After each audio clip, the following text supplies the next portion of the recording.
It's Wednesday the 29th, I'm FX Plu and this is CurrencyTransfer.com's market update. And the headlines today are that Prime Minister May plays down Brexit concerns, US trade data could mean more tariffs to follow, and the euro rises against sterling.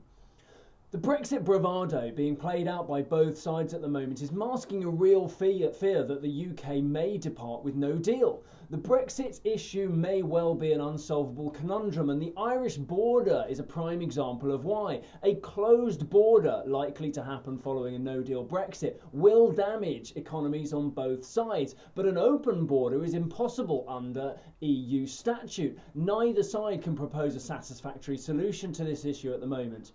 Yesterday, Philip Hammond, the UK Chancellor of the Exchequer, raised concerns that a hard Brexit could cost the UK GDP a fall by up to 10%.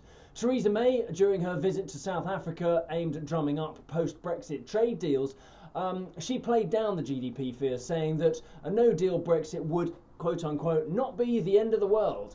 But the comments hit sterling pretty hard in the market, and it pushed cable to a low of 128.60 yesterday. As you well know, trade is becoming one of the hot topics for our good friend President Trump.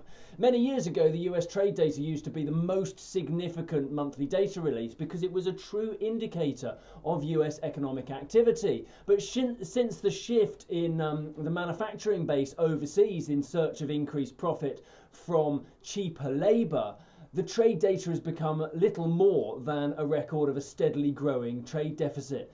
Yesterday's trade deficit from the US did surprise to the upside. It showed the deficit had grown to $72 billion in July. That's up from 68 in June. Trump's tariffs, therefore, have had little effect so far because maybe he targeted the wrong sector, or maybe because all the tariffed items are still needed in the US and they're prepared to pay the higher price.